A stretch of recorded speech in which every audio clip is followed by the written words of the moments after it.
नमस्कार दोस्तों। तो आज हम बौद्ध धर्म पढ़ने वाले हैं। तो इसे मैं बता दूं कि हर एक एग्ज़ाम के लिए बहुत इम्पोर्टेंट है। तो आज हम इसे पढ़ेंगे और कम से कम 2 या 3 पार्ट में इसे हम ख़त्म करेंगे। तो स्टार्ट करते हैं, बौद्ध धर्म क्या है। तो असली में बौद्ध धर्म बताऊं तो जो सिंधु सभ्यता के बाद वैदिक सभ्यता आई है, और वैदिक सभ्यता के बाद जो अ, धर्मों की स्थापना हुई है, तो उसमें एक बौद्ध धर्म की भी स्थापना हुई है, जैन धर्म की भी स्थापना हुई है। तो हम बौद्ध धर्म की बात कर रहे हैं फिलहाल। तो बौद्ध धर्म में पढ़ेंगे हम गौतम बुद्ध के बारे में, टोटल जानकारी यहाँ से लेते हैं। तो अगर मैं बताऊं बौद्ध धर्म, तो बौद्ध धर्म का जो संस्थापक है वो गौतम बुद्ध हैं। तो बौद्ध धर्म के संस्थापक गौतम बुद्ध। गौतम बुद्ध का जन्म नेपाल नेपाल लुम्बिनी एक गांव का स्थान है, तो वहां पर उनका जन्म हुआ। ये शाक्य वंश से संबंध रखते हैं, और इनका जो जन्म है 563 BC यानी ईसा पूर्व में हुआ था। तो बौद्ध धर्म गौतम बुद्ध, अगर मैं बात करूं बुद्ध बुद्ध वर्ड की, तो ये जो शब्द है इसका मतलब है ज्ञान। बुद्ध का मतलब है ज्ञान, इसका अर्थ जो है ज्ञान होता। तो गौतम बुद्ध की माता का नाम है महामाया, जो कोल्य वंश की सर मतलब कोल्य वंश की एक कन्या थी, जिनका विवाह शुद्धोधन यानी गौतम बुद्ध के पिताजी से हुआ था। तो आगे पढ़ते हैं हम। इनकी ज्ञान की प्राप्ति, तो ज्ञान की प्राप्ति फाल्गुन नदी के किनारे पे पीपल के वृक्ष के नीचे इन्हें ज्ञान प्राप्त हुआ। गौतम बुद्ध का लालन पोषण, क्योंकि गौतम बुद्ध की जो माता थी उनके 7 दिन जन्म देने के 7 दिन बाद गौतम बुद्ध की माता का देहांत हो गया था। तो उनका जो लालन पालन या पोषण है वो उनकी मौसी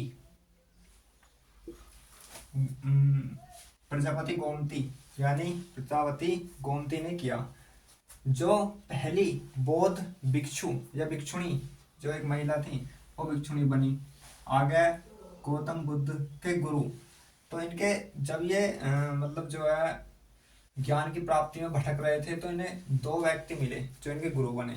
तो वो गुरु जो थे, पहले जो गुरु थे आलार कलाम थे, और दूसरे जो बाद में गुरु बने वो राजगिरी में उदक रामपुत्र, जो जिनसे मतलब इन दोनों गुरुओं से इन्हें शिक्षा प्राप्त हुई। इनके पुत्र का नाम राहुल था, और गौतम बुद्ध की पत्नी यशोधरा था। इनके पिता मैंने पहले जिक्र कर दिया शुद्धोधन थे, ठीक है।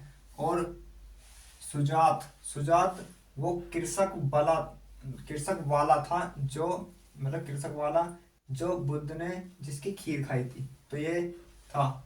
तो गौतम बुद्ध ने योग व उपनिषद की शिक्षा कौन से अपने पहले प्रारंभिक गुरु से ली थी, जो आलार कलाम थे। बुद्ध ने अंतिम उपदेश सुबक्ष को दिए, और गौतम बुद्ध के चचेरे भाई देवदत्त थे। जो स्तूप होता है वो बौद्ध धर्म जो बौद्ध ग्रंथ है उसमें महापरिनिर्वाण का प्रतीक है। और साल वृक्ष, इसके नीचे गौतम बुद्ध की मृत्यु हो चुकी थी या मृत्यु हो गई थी। तो दोस्तों यहाँ का थोड़ा सा देखना रहेगा लाइट की वजह से, तो इसे मैं पढ़ कर बता रहा हूँ कि बौद्ध धर्म जो बौद्ध थे उन्हें वर्ण व्यवस्था और जाति व्यवस्था का विरोध किया उन्होंने। और भारत में दर्शन का तर्कशास्त्र का विकास बौद्ध धर्म के प्रभाव का परिणाम है। गौतम बुद्ध तो मतलब सीधी सी बात है, मतलब ये कहना चाह रहे हैं कि भारत में जो दर्शन है और तर्कशास्त्र का विकास, तो बौद्ध धर्म है ना, उसके प्रभाव का परिणाम है, मतलब उसका प्रभाव है, इस उसका परिणाम आता है ये। गौतम बुद्ध ने 29 वर्ष की अवस्था में गृह त्याग कर दिया, और इस गृह त्याग को हम कहते हैं महाभिनिष्क्रमण। और इस घटना को मतलब या इस गृह त्याग को जो बौद्ध ग्रंथ है उसमें महाभिनिष्क्रमण कहा गया, ठीक है। तो बौद्ध धर्म के जीवन से जुड़ी 4 अदृश्य जो बौद्ध धर्म ने मतलब बचपन में ना दिखाए थे, उनके माँ बापों ने या मतलब राजा शुद्धोधन ने उनसे छिपाए थे, तो उसके बाद ये दिखाए गए। तो इन्हें दिखे, तो इन्होंने देखा कि पहला जो था बूढ़ा व्यक्ति यानी वृद्ध व्यक्ति, दूसरा दृश्य है रोगग्रस्त यानी बीमार व्यक्ति, तीसरा मृतिक यानी मरा हुआ व्यक्ति, और चौथा प्रसन्न सन्यासी यानी जो सन्यासी है वो क्या है, वो सन्यासी जो है मतलब खुश है, क्योंकि उसे ना तो कुछ खोने का डर है ना कुछ पाने की खुशी, इस वजह से वो क्या है, हमेशा प्रसन्न और खुश है। तो इन्होंने 4 दृश्य देखे जो इन दृश्यों को देखकर इनके मन में भाव उत्पन्न हुए। तो बौद्ध धर्म ने गौतम बुद्ध सारनाथ में पहला उपदेश, मतलब गौतम बुद्ध ने सारनाथ में पहला उपदेश दिया वहां पर 5 ब्राह्मणी सन्यासियों को, जिसमें कि पहले भादेव बप्पा और असब्जती महानाम और कौणिक को उपदेश दिए। इस ग्रंथ को, जो ये ग्रंथ था जो पहला उपदेश दिया, इस ग्रंथ को हम धर्म चक्र प्रवर्तन का नाम दिया गया, मतलब बौद्ध ग्रंथों में इसका नाम धर्म चक्र प्रवर्तन का नाम दिया गया। तो बुद्ध ने तपस्वी और काल्पिक 2 शूद्र व्यक्ति थे जिन्हें सर्वप्रथम अनुयायी बनाया। गौतम बुद्ध की मृत्यु कुशीनगर में मल्लों की गणराज्य राजधानी में 80 वर्ष की अवस्था में 483 में इनकी मृत्यु हो चुकी। इस मृत्यु की घटना को हम महापरिनिर्वाण कहते हैं, मतलब बौद्ध धर्मों में इसे क्या कहते हैं, महापरिनिर्वाण। इसे बहुत ज्यादा मतलब पूछ लिया जाता है ऐसे वर्डों को कि इस चीज को क्या कहते हैं।